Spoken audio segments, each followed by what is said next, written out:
Hello everyone, welcome back to another video. This is the part 2 that I was wanting to do earlier today. I hope I can finally get this over with. And actually, hold on, hold on.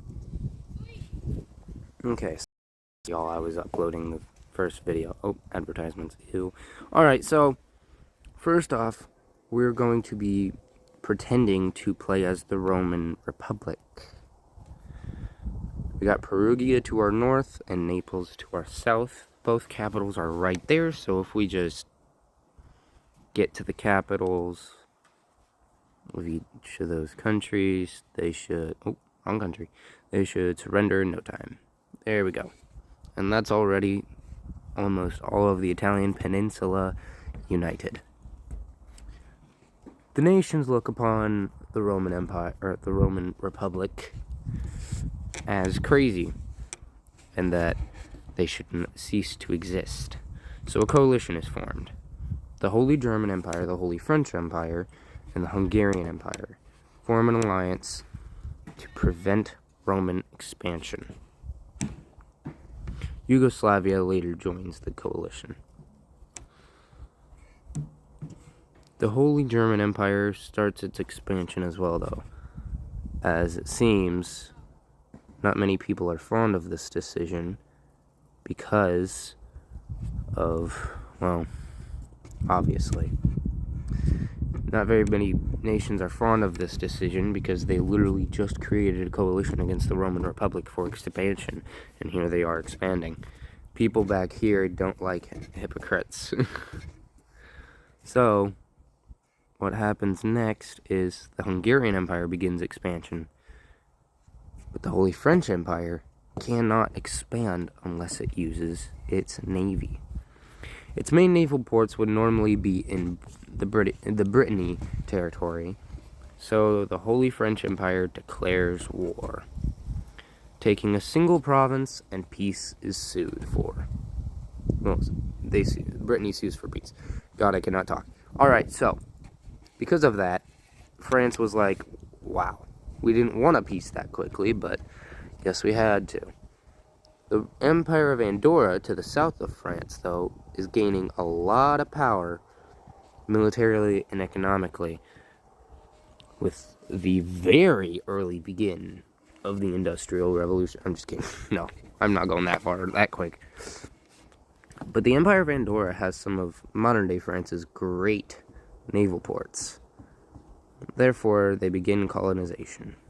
The first ever colonization is seen when the Empire of Andorra lands in what we know now, today, as Greenland. They make another landing, and another. Everyone looks upon this and is just like, well, crud. Andorra just annexed what we know now as today as Greenland. We better get to the same thing. Ireland and Northern Ireland seem to be at war, though. So, Ireland manages to take out 2 of the northern provinces, while the rest of Northern Ireland holds out, and then, in a surprise invasion, takes 3 provinces.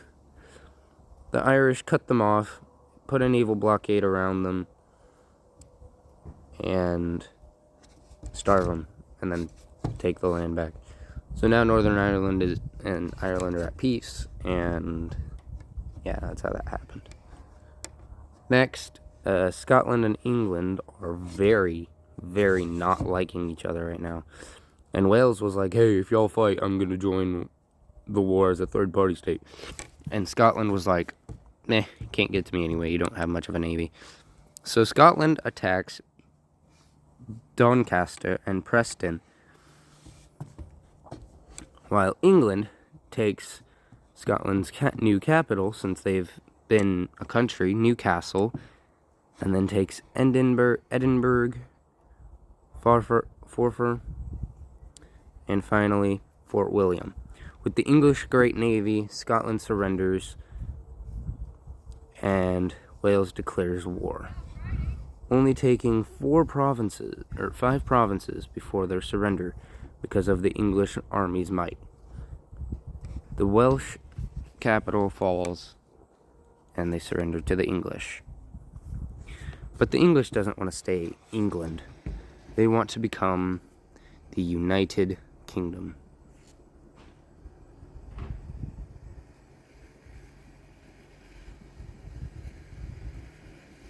If I can grab it, then there we go. So now they've become the United Kingdom.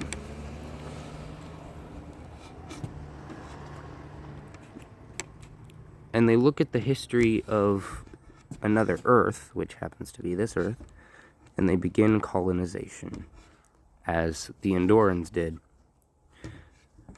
Well, okay, let me take that back from earlier what I said. First colonization being the Andorrans. It was actually the Portuguese of North Africa, but that don't matter. Actually, no, it was the Greeks of the Sultanate of Turks. Yeah, that. Alright. So, now, Spain is like, I kind of want a piece of these lands. So they go and take some islands in the, in the Atlantic Ocean, or the Atlantic Sea, whatever it's called. God, I can't talk. Alright.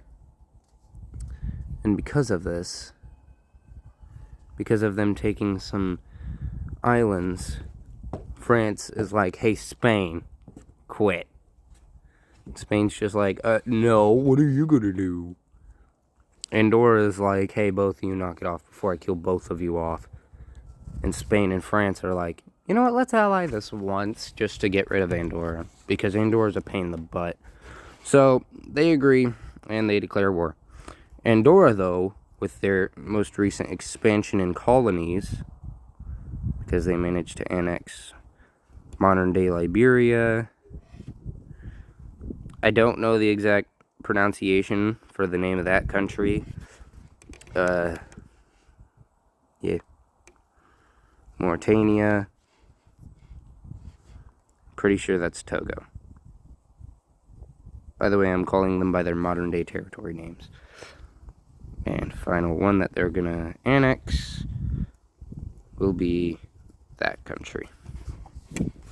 The first massive colonialism begins, and Andorra, now at war with two European powers, being one of the best colonial empires around, begins the offensive. They dig in trenches. Well, no, not trenches. Let's say, they dig in fortifications underground to underground attack Madrid later.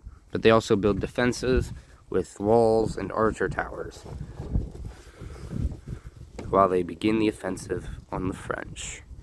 If they can knock the French out of the war before the fortifications in Spain fall, then they can easily put the fortifications back and even defeat Spain. So, Andorra begins the push. With this, other nations around the French see, hey, the French are weak. Maybe we should get them. So, the British begin their first colonialism and annex the capital of Brittany, which makes them a colony now, and attacks northern France. With this attack, the French are almost easily falling.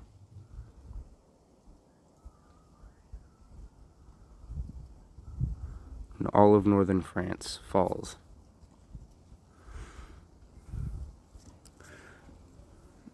Rome decides to attack France and encircle a lot of troops, which happens to work almost miraculously.